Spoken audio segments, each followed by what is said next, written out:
most common objection people have to posting content online is the fear of what other people think about them when they find out that they've got a YouTube channel. And to give you some personal example, I didn't show my face on my Magic YouTube channel until I hit 900,000 subscribers. Let's say I have a fitness program. Fitness is so saturated. Yeah. What would you tell him, like, this is the type of content you should do? All the people who watched it are children because it's an entertainment type of video. They're not going to buy your $5,000 fitness consultancy product. What was that like, making your first video? Were you nervous? Were you scared? Or were you just excited? YouTube back in 2016 was a lot easier to grow. Yep. I just started uploading videos and the first few did get some views. I think the first one got maybe 20,000 views in the first few months. Have you ever used magic to pick up girls? People don't care about you nearly as much as you think they do. Yep. They're stuck in their own life and their own thoughts. And they don't care about your life, your daily routine. They don't care about your YouTube channel. Hey guys, welcome to Conquest. Today I have a special guest. His name is Owen. He has 1.5 million subscribers on YouTube, and today he's going to share his journey and some tips for you guys to grow your YouTube channel. And if you're watching, please like, comment, subscribe. I would love that for myself. And yeah, let's get into it. Hey Oscar, welcome to the podcast. Thanks for having me on. Awesome, man. Today I just want to I really want to dive deep into YouTube strategy because I've never had anyone with a big YouTube channel on, and you're the perfect guy for it. But I want to know, right, before you even created a YouTube channel, why did you even create it, and what's the story behind even starting the YouTube channel? Yeah, it's a really good question. So my channel teaches magic. So I've got two channels. One teaches YouTube strategy, but my first channel, the one I grew to 1.5 million subscribers, that teaches the art of misdirection, magic tricks, and all that fun stuff. And honestly, it was just because when I was a child, I was just quite interested in magic and I wanted to learn magic tricks. And magic books were too uncommon, like my library had a couple of them. Magic societies were too exclusive, and the magic tricks were just too expensive. So what I did was I went to YouTube to learn magic. And this is back in 2014, 2015. So the quality of YouTube back then isn't what it is now. And I used to learn magic on YouTube. That's how I actually got started in my journey being a magician.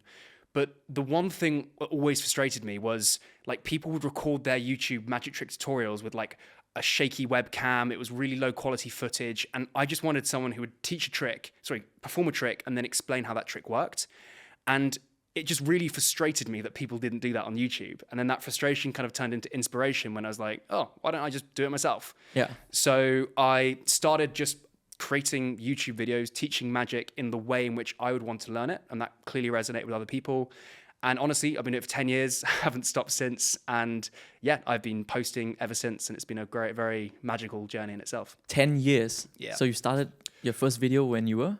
I was 16. You were 16? And I'm 26 now. 26. Okay, so what was that like making your first video? Were you nervous? Were you scared? Or were you just excited? I wish it was a sort of a rags to riches story where I was 16 and I was going to be an entrepreneur and I was going to prove everyone wrong, but it wasn't. It was really just hey, I'll just make a YouTube video and see what happens. And for full transparency, YouTube back in 2016 was a lot easier to grow. Yep. So I just started uploading videos and the first few did get some views. I think the first one got maybe 20,000 views in the first few months, which was pretty good. And now I can't say I would do the same thing if I just started a channel, but it really shocked me. And I got that initial hit of dopamine and then I made a new video and that might have got 10,000 views. And once that sort of happens, it really hooks you. And then from there, I just never stopped because I started seeing results and it really inspired me just to keep going. What did your parents think of it? Did they know? No. So I didn't tell anyone about my YouTube channel. For maybe 5 years. In fact, so this is a really good point you bring up. The most common objection people have to posting content online is the fear of what other people think about them when they find out that they've got a YouTube channel. Yep. And to give you some personal example, I didn't show my face on my magic YouTube channel until I hit 900,000 subscribers because I was just too scared about what people would think about me if they knew I had a magic trick tutorial channel that taught magic. It's not really the coolest thing, right? Yeah. So I was really, really scared. In fact, I remember getting my 100,000 subscriber plaque and I was at university and I got it and I was like, oh, that's amazing. And then someone knocked on my door because they wanted to come into my room. So I got it and I hid it in my university drawer because I didn't want them to know. Yeah. So when people say that oh, I'm just too scared of what people are going to think about me, I really understand that. And I really relate to that. But the quote that really changed it for me was by a guy called David Foster Wallace. And he said, you'll stop worrying about what people think about you when you realize how seldom they do. And what he's basically saying is that people don't care about you nearly as much as you think they do. Yep. They're stuck in their own life and their own thoughts and their own this and then their own that. And they don't care about your life, your daily routine. They don't care about your YouTube channel. And when you realize that, it's really liberating, because then you realize that actually, if people don't care about me nearly as much as I think they do, then that gives me permission just to be me and post things online. So that's basically what I started doing. I realized that no one cared. Yeah. I remember telling my friends, oh, guys, I've got a YouTube channel. It's got 900,000 subscribers. And they were like, oh, cool. Yeah. And that was it. I almost wanted them to care more. That was the sort of the big thing. So yeah, really, to anyone watching this who wants to start growing on social media, the only thing I can say is just do it. Just go for it and see what happens. And you realize that no one really cares. 100%. And to be honest, like your first few videos, even me, like when I had a lot of followers on Instagram and like doing YouTube videos, none of my friends or my family knew. Like, not because I didn't tell them, but they didn't find it. Like, it's very rare that your friend or someone is going to find your video in any case, right? But at the same time, it's like you said, people don't care that much. Right. Those that matter don't care, and those that care don't matter. So. Exactly. Yeah. So I want to go into more of like the strategy. So you said that now it's not as easy, right? If you started again to get 20,000 views just on the first video. So what would you do? Or what would you tell someone if they wanted to start from zero YouTube and to grow a YouTube channel and then monetize it? Really good question. So there's so many things we can cover here. The first thing I would say when it comes to doing YouTube is just getting your head right. YouTube is different from any other social media platform where you're really playing a long-term game. And anyone who tells you that it's a get-rich-quick scheme or you can blow up overnight, like, they're either lying to you or trying to take your money. Okay, so when it comes to doing YouTube, if you're a serious person wanting to spend time doing YouTube, you've got to have at least a 1 to 2 year outlook on this thing. And, you know, I coach people. I give them the same resources. I give them the same coaching programs, the same material, the same advice. And some people are really successful on YouTube and it changes their life. And other people, they don't have those results. And the reason isn't that they don't know. The reason isn't they don't have different information. Rather, the difference between the two of them is the mindset that they go into having when they start doing YouTube. So the most important thing for anyone who wants to start doing YouTube is to just shift your perspective on what you're really trying to do. And for most people who are watching this, I assume they're probably business owners. They probably are an entrepreneur. They're a business owner. They've got something else. And what I always say to the entrepreneurs and business owners that I work with is you've got to treat YouTube as part of your business and not this thing that you're kind of bolting onto the side. So when it comes to making a YouTube video, that is as important as doing a sales call. That is as important as showing up for a client meeting, because you would never miss those things because it's an important part of your business. So, but then there are so many people who want to do YouTube. They've got all these dreams and aspirations, but then, oh God, I can't be bothered to make a video today, or I won't spend some time doing that. So I think the first bit of advice I would give anyone, specifically business owners who want to do YouTube, is to really nail down your mindset, understand exactly what it is you want to achieve from YouTube, have a really good long-term vision on it and get crystal clear, and then actually schedule time each week to make YouTube videos. Okay. So you have to treat it like not like a hobby. Yeah. It's really like something you need to put like a lot of work in. Yeah. So when it comes to, let's say I'm a business owner. Let's say I have a fitness program, right? I want to do fitness, and fitness is so saturated. Yeah. So what would specific advice to him? Like, what would you tell him? Like, this is the type of content you should do. Maybe SEO optimized. The thumbnails, the clickbait, whatever it is. Just walk me through it, man. 100%. So what you're talking about there is the how. How do you make a really good video in the fitness space? Yeah. And that's the first trap that everyone falls into. Because before you worry about the how, you've got to know the who. Who are you specifically making videos for? Because you could actually make a really good video, but if it's for the wrong audience, then the video might get 100,000 views and stuff, but all the people who watched it are children because it's an entertainment type of video. They're not going to buy your $5,000 fitness consultancy product, right? So the first thing you've got to do is you've got to figure out exactly who you're making videos for. And there's kind of two parts to this. There's who is my ideal viewer, and then what in my niche am I really going to focus on? So let's start off with the niche part, because I think that's the best place to begin. If you go, okay, I'm a fitness expert, I'm going to create YouTube videos on fitness, then you're already starting off in a losing battle, because watching YouTube videos isn't free. People pay with their time. And they might be, let's just say, Jeff Nippard. He's a very famous fitness influencer. If Jeff Nippard, who's got a whole team, he's been doing this for years, he's got credibility behind him, why would someone watch your video on the 5 best ab tips over Jeff Nippard's one, right? Because also from YouTube's perspective, which one are they going to promote? They're going to promote Jeff's because it's a safer bet. All YouTube want is just people staying on the platform. And if he's someone who's spent, years doing this and perfecting this and building an audience, they're always going to promote him. So when it comes to figuring out your niche, you've got to go, okay, I'm in the fitness niche, but we need to get more specific. And it's the same in marketing, right? You want to become a specialist, not a generalist. So you've got to become a specialist on YouTube in something very specific to with fitness. And an example of this, it could be something like you teach middle-aged mums how to get better at yoga. And it could even be like even more specific, like you teach people who've just been pregnant how to get better at yoga. So you've got to find something that is really unique about you and that will allow you to stand out. So the reason I give that example is people always go, okay, I understand that I've got to be unique on YouTube, but how do I do that? Like, what's unique about me? And all I say to people is just think about you 5 years ago. Yeah. That's the kind of person you want to be reaching. So, if we go for another example, let's just say you're really good at marketing. You wouldn't just want to make a marketing YouTube channel because, again, you're competing against Alex Hormozi, right?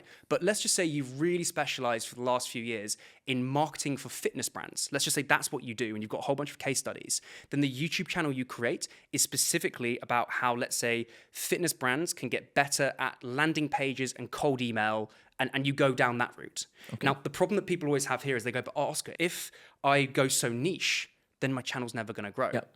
But it's the other way around. Because when you niche down, what actually happens is YouTube understands who your ideal viewer is much faster, so it can start showing your videos to the right kind of people a lot faster and categorize your channel. And therefore, when YouTube knows who the right kind of people are, it actually grows your channel a lot faster. And the people it shows it to are way more targeted leads, which at the end of the day, if you're a business owner, that is your goal. You are trying to build your personal brand, but you're also trying to get leads for your business. Again, this is the other funny thing. If we go down this marketing route and you just made like general videos on marketing, hey, here's how you make a better landing page. Well, that could appeal to children. That could appeal to a university dropout who wants to get better at marketing. That could appeal to a fitness person. It could appeal to anyone. Yep. But when you get really specific and you become a specialist, not a generalist, not only do you grow faster, but you get better quality leads and views from your YouTube channel as well. Yeah, that makes sense. Okay, so niche down. So if you look at Alex Hormozi, right? Mm-hmm. Did he niche down when he started? Yeah, he started off with gym launch, yeah. And there are always outliers for this. So with everything I'm saying, you've got to take it with a pinch of salt. Like you could look at someone like Mr. Beast. I mean, Mr. Beast did like Minecraft stuff, but I'm not going to say you're going to follow his trajectory, obviously. But I've worked with so many business owners at this point, and people often try and go, no, I just want to become the new Alex Hormozi, the new this. And like, it's not impossible. It's just going to take you a lot longer. And also, by the way, when I say niche down, like you do that, but if you then want to build a really strong personal brand, do that afterwards. Someone like Ali Abdaal is a very good example. Everyone knows him now because he does like tech reviews and this and this and this. But he started off by just teaching people how to get into Cambridge University on a very specific exam. That's how he started his channel. Yeah. And in my case, you could argue that I literally started just by teaching specific magic tricks, and now I've branched it off into mentalism, coin magic, card magic, pen magic, performances, and I've really broadened my niche within the magic vertical as well. So there's so much evidence out there to basically say niche down first, grow that way, grow fast, and then if you want to go into the more personal brand broad side, then do that. Okay, so if someone wants to start like a marketing channel, like you said, you wouldn't recommend him to model Alex Hormozi's videos? No, definitely not. Would he then find his specific niche, like the videos in his specific niches, and look at what those guys are doing instead? Yeah, so the first thing I say, as I just mentioned, is you got to figure out exactly who your ideal viewer is. Yep. So now you know who your ideal viewer is, then you make videos for that person. So you can model parts of Alex Hormozi. Maybe you like his thumbnails. Maybe you like his style. Right? You can model parts of it, of course. But what you've got to remember is it's not about just modeling other people. It's about making videos that solve real problems for real people. And that's the real mindset you've got to be having when creating high-value YouTube videos. So if we go down this fitness example again, it would be like, okay, let's just say the example is you help middle-aged mums with yoga. Middle-aged mums between 30 and 40 getting better at yoga. Maybe that's really who you target. And the reason for this is you are someone who's 48 years old, you started yoga when you were 40, and you fall in love with it, and you're really good at teaching it. That would be the person. You make videos for those people specifically. And once you do that, it's not about, oh, should I copy this person or this person? It's what problems does this person face? What pain points do they feel? What goals do they want? And then you make videos around that topic. And that's really the secret to attracting the right kind of people to your YouTube video. Yeah, it's exactly like marketing, man. Well, this is the thing. An example you might understand is like, imagine you were running my Facebook ads, right? Yeah. And you said to me, hey, Oscar, I'm going to run your Facebook ads and we're just going to target people in the USA. Yeah, no. I would say to you like, well, no, let's get granular on it. Like, you know, Facebook ads, you can probably correct me if I'm wrong, but you can get like, you can target someone in a specific state who has a specific type of phone and their preferences and their likes. And that's why a marketing campaign is so successful on Facebook. YouTube is exactly the same thing, but people just throw the rules out for YouTube and they go, we'll just target everyone who wants to learn about fitness. Yeah. Well, no, because you can do that. And best case scenario, you're competing against the big dogs in the fitness space. You're not going to win. And then, well, best case scenario, you do actually compete with them. You actually do get videos that get loads of views, and you just attract an audience of children, or you've got to make this like sensationalized, entertainment-y content, and it doesn't perform well. So niching down is the single most powerful thing anyone can do when starting out on YouTube. Yeah, I've always wondered, like, you have a 1.5 million subscriber channel, and then you have the other one, which is like 25K. Yeah. Yeah, right? So one is teaching YouTube growth and one is magic. Yeah. Which one makes more money? So it's a really good question. So the channel that teaches YouTube makes more money each month now than my channel with 1.5 million subscribers. And there's a whole bunch of reasons for that. But the main one is my channel with 1.5 million subscribers, although it averages, let's say, between 100,000 to 1 million views each year, and my YouTube strategy one averages like 500 views a video, the 500 people watching my YouTube strategy content, they're such targeted leads who are willing to spend money on a high-ticket program that they actually want to work with me, want to buy with me, and they will spend, money actually working with me. Whereas on the Magic channel, the general rule is the bigger your audience, the lower the cost of the product that you sell. So Mr. Beast, there's a reason why he sells chocolate bars at mass, because he's got such a big audience. Yep. You've got to lower what you're selling and make it more low ticket. So my Magic channel, of course, it does like well financially because it's got a big audience, but it's a lot harder to sell a $10,000 consultancy product on that channel because the majority of people just simply won't buy it. So yeah, it's a really big mindset shift again for business owners watching this, often going, God, I need 1 million subscribers before I'm going to make money. The answer is no. All you need is between 2,000 to 5,000 targeted views on average per video. And if you're getting, let's say, 5,000 views on average per video, and you're not making an extra $10,000 per month, you've got a marketing problem, not a views problem. So your 1.5 million, the Magic channel, right? Do you sell anything there, or is it just AdSense? So I do. I've got a whole sort of suite of low ticket courses and kind of mid ticket. I have done high ticket stuff in the past, but I don't run that side of it anymore. Yep. Just because I'm more focusing on the high ticket YouTube strategy side of things. So if someone says, hey, I want to make money on YouTube, the number one thing would be, like, to tell him would be to get digital products. Like, he should sell digital products instead of relying on AdSense. Oh, 100%. Yeah. Right? You will make way more money with digital products. Yeah. So I've done both. So I can sort of talk about this with confidence. Unless you're averaging like 1 million views a month, AdSense isn't going to bring in a significant amount of money. And also relying on it's really bad because it's so variable on like how. So like during Christmas, for example, advertisers throw money at AdSense because obviously it's near Christmas and they want to spend more. So then in January and February, the ad spend is way less. So for the same number of views, you get like half the amount of money, which is crazy. So if you're a business owner, it's just not a reliable and smart way to make money. What percentage would you say it increased the revenue difference between AdSense and digital product? So my Magic channel, I would say it's getting maybe 3 to 5 million views on average per month. And let's just say it's doing about 5 to 10K, depending on the time of the year, on AdSense. And then it will make about, from just digital products from the same number of views, it will make easily double that. So at least, and that's also selling a low ticket product. That's low ticket, yeah. So that's not selling high ticket Magic consultancy and stuff. It's crazy. And their YouTube channel is, the YouTube strategy one is high ticket. Yes. Right? Okay. I want to ask you this. If a YouTube video goes viral, is that luck or is that the script?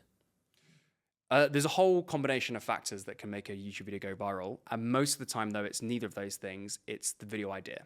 So this idea sets the potential of the video, like how well that video is going to do is literally determined by the video idea. And then your title and thumbnail determine how much of that potential you unlock. What do you mean by idea?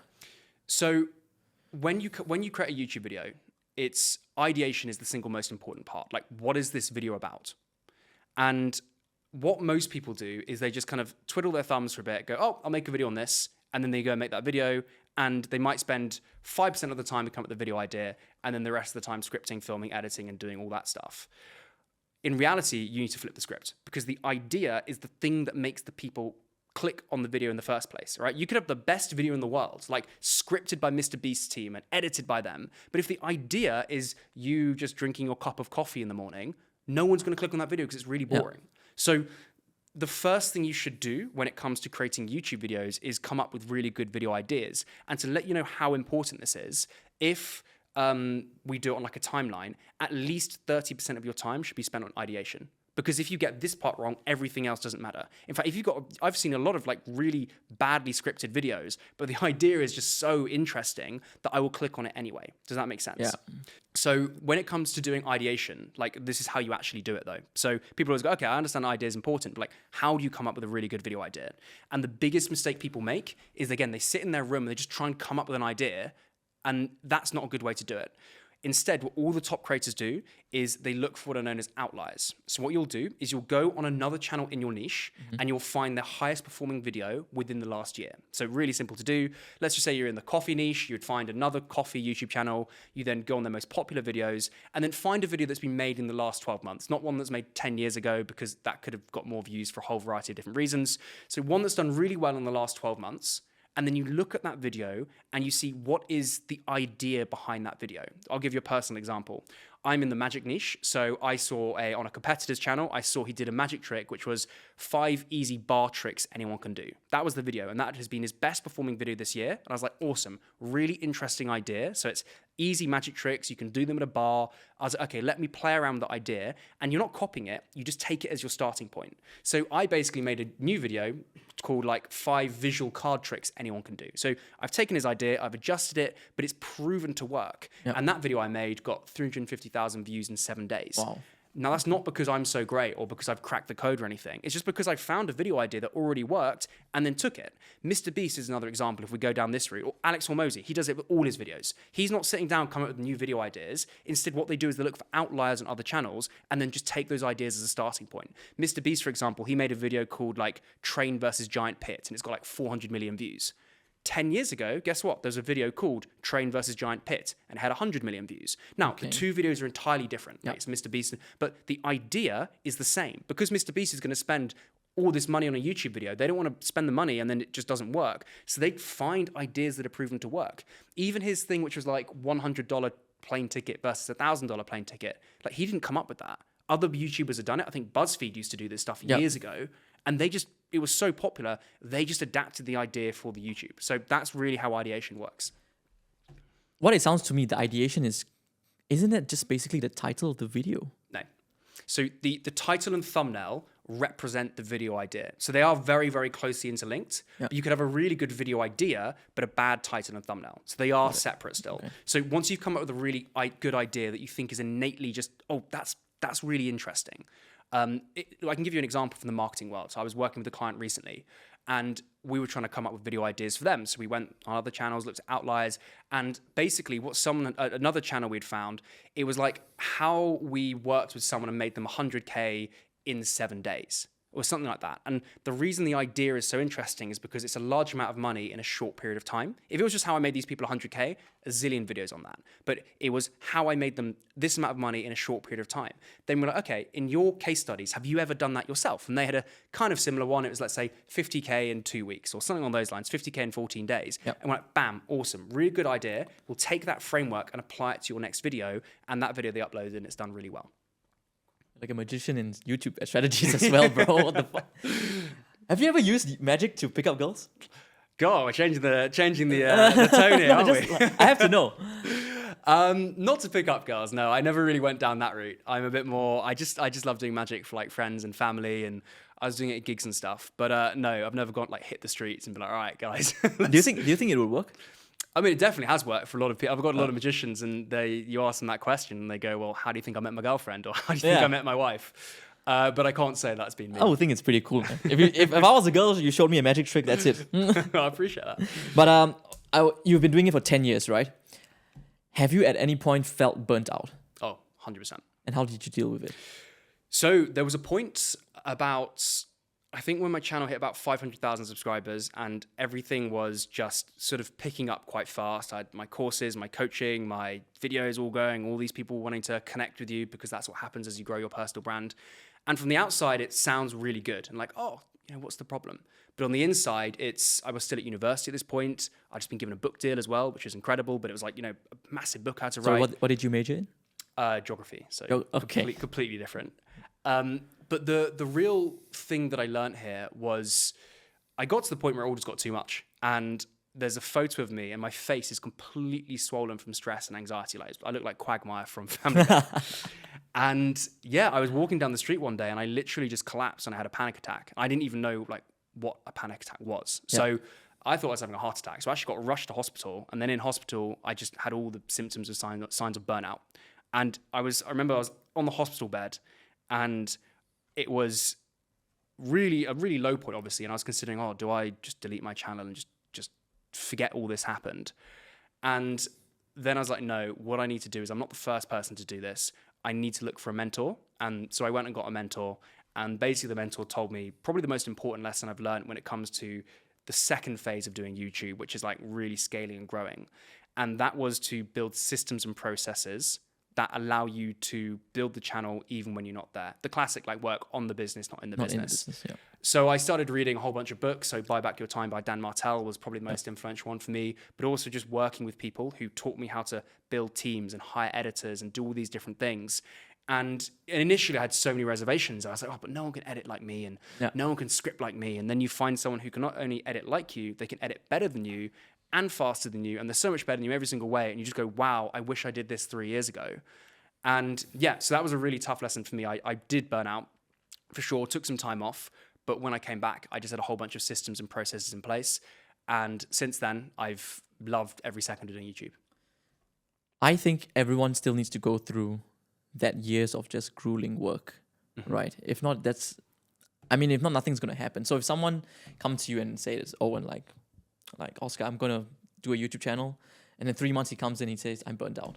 What would you say to him then?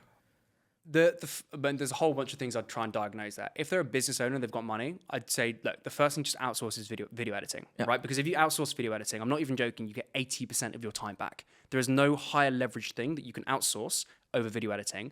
And also video editing is a low value task in terms of like, there's so many people who can do it. Yeah. Now there's a lot of crap out there, but there's a lot of people who, not for a lot of money, especially if you're a business owner who has, money to spend on this kind of stuff, because this is this is part of your business, right? For let's say $150 per video. So yeah, $150 per video or so is that's probably the lower end. You could get a really good video editor who literally buys back 80% of your time. Yeah. And that overnight will almost certainly solve your problem. Then after that, you may as well just hire something like a thumbnail designer. That's maybe $50 to $100 per thumbnail if it's a half decent one. And again, that buys back an extra 10% of your time. So with two really simple, low value hires, and low value in terms of there's a lot of people who can do this. It's not like a unique skill that, obviously there's top people who are really, really good, but there's a lot of people who do thumbnails and editing.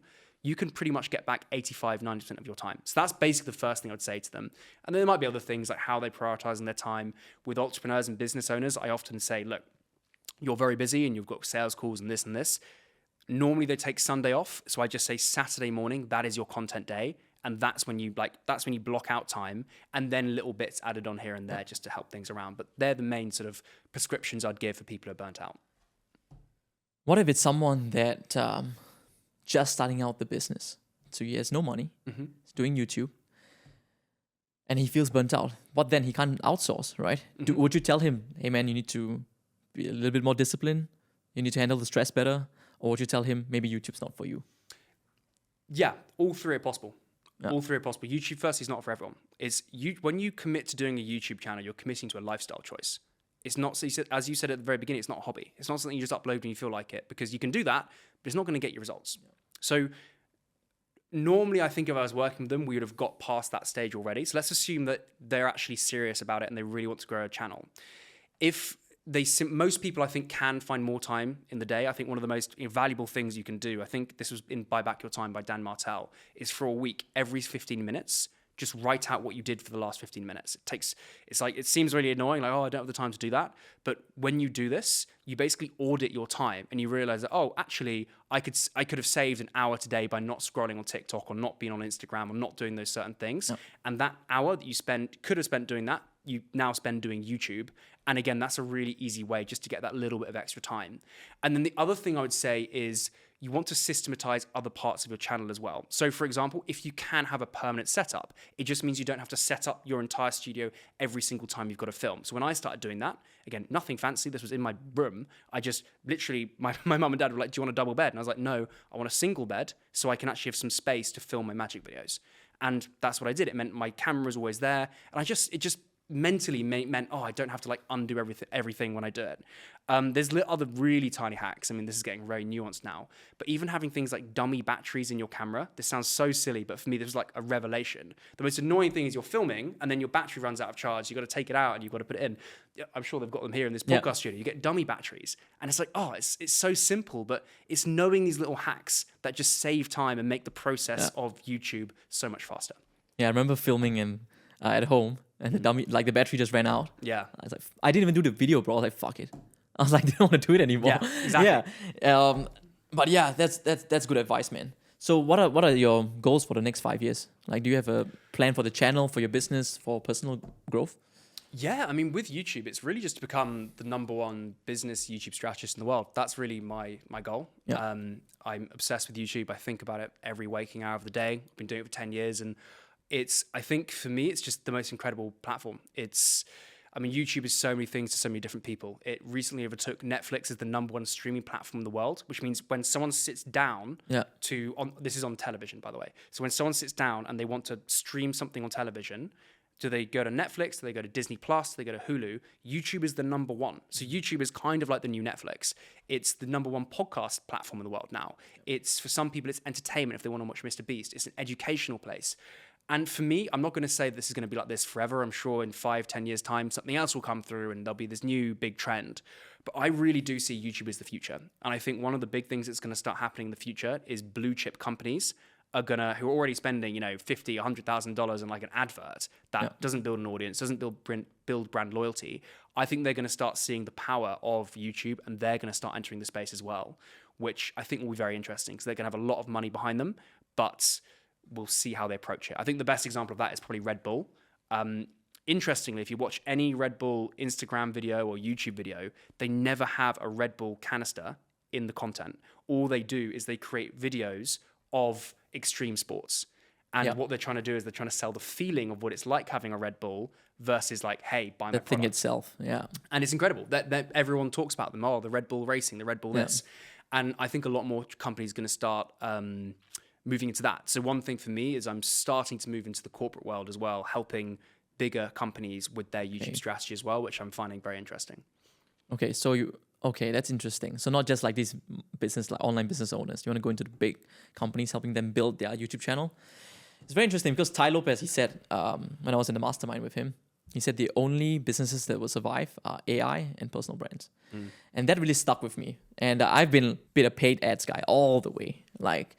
But when he said that, I was like, okay, maybe there's something to it, right? Like as time goes by, people are going to buy from people more than the product itself. And if I don't do something about it now, I'm gonna like lose out, right? So that's why I started to build my channel up and my Instagram, all this stuff.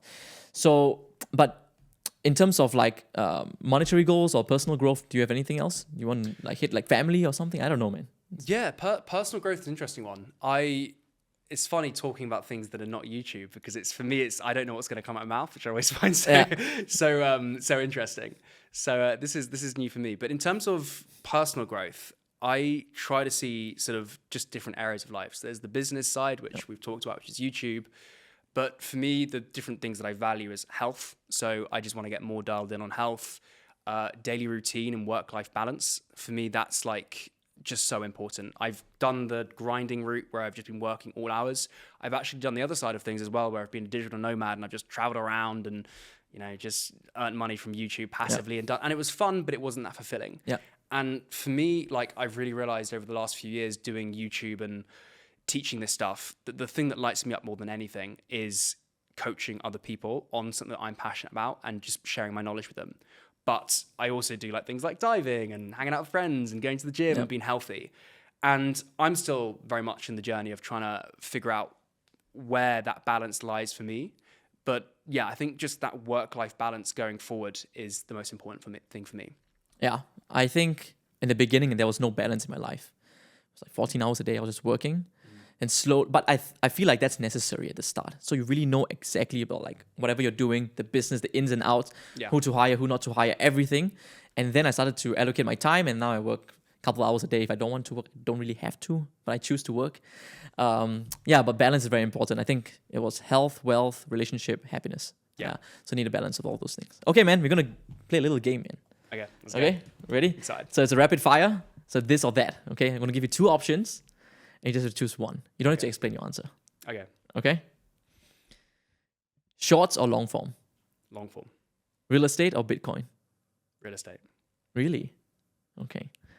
Instagram or TikTok? Instagram. Asia or Europe? Ooh, that's like choosing between your favorite child. I'm going to say Europe. Europe. Okay. Just. Being famous or being anonymous with 100 million? Anonymous with 100 million.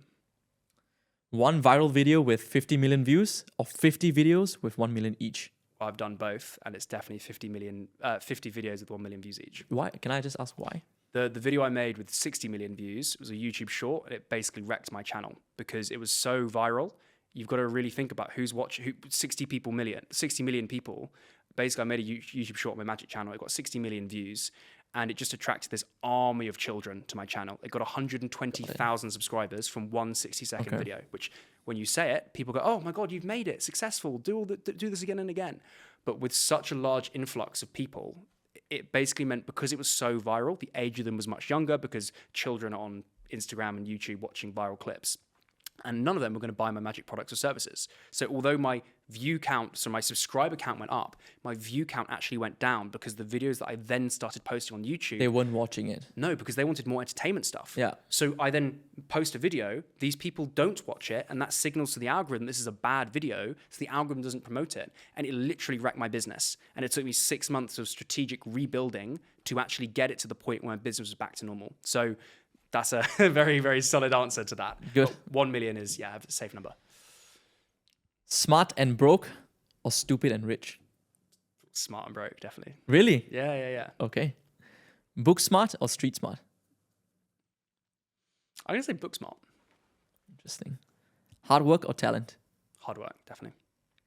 Money or love? I'm going to say money because I think I'm not going to say money leads to love, but I think it's a foundation for life. And I think... Yeah, money is life, bro. Yeah. I think if you attach your self-worth to money, I think that's a problem. Mm-hmm. If like the happiness just comes from the number, but what the money can do for you and for like your people around you, I think that buys true happiness. Yeah, I agree. Right. It just makes you more of what you are. 100%. Yeah. Okay, man. Just one last question. What would be one advice you would give to an aspiring entrepreneur that wants to start YouTube? I would say, the biggest mistake I made was not getting mentors sooner. I was always someone who just avoided it because I was scared of the idea of working with someone. And I thought they were just trying to scam me and take my money. And I actually had bad experiences in the past when I was working with ad agencies before I actually got a mentor who I worked with, and I lost a lot of money with them. And I think it really put a fear in my mind of, I can't trust other people with my money. I'll try and figure everything out myself or read books and whatnot. But really, if you want to compress decades down into days, find someone who's done what you want to do and pay to learn from them. I'm not just talking about YouTube, I'm talking about anything. For me, I'm really into my handstands, for example, and I've been doing handstands for like 8 years. It's like a thing I enjoy doing. And since coming here in Dubai, I just got a handstand tutor, and he's taught me more. I promise you, in 9 sessions than I have in literally the last 8 years doing handstands. It's absolutely blown my mind. Another example is someone we just met, both of us, a guy called Orlando. Shout out to Orlando if he's watching this. Incredible sales rep. And again, I've learned more about sales just hanging out with him and learning from him than I have from any book, any podcast, anything. So really the lesson for me, and this is something that I'm still trying to do myself, is find someone who's done what you want to do, pay them. It could be through working with them, it could be through money, it could be through befriending them, whatever it is, and just get around that person and learn from them because it's going to speed up your process so much. completely agree. Like that would be also one of my advice. It's so good. I think if you even just changing your circle, Yeah. right? I'm not saying you have to give up your friends, but you have to have two types of circles at least, right? Yeah. One you make money with, the business side, and one of your childhood friends, whatever it is, because you become like the other people. And if you hang out with, like you said, mentors, like Dan Martell is like a big guy, like a book. Imagine hanging out with the guy. Yeah, of course. Right? You would learn so much more within 10 minutes. Yeah. Right. So that's good advice. Okay. Where can people find you? And yeah. Yeah, if you want to learn YouTube, go to Oscar Owen YouTube Growth. If you want to learn magic, just type in Oscar Owen and it'll appear. And yeah, that's where I am on YouTube. Thank you so much, man. Appreciate This has it. been great. Appreciate it. Woo!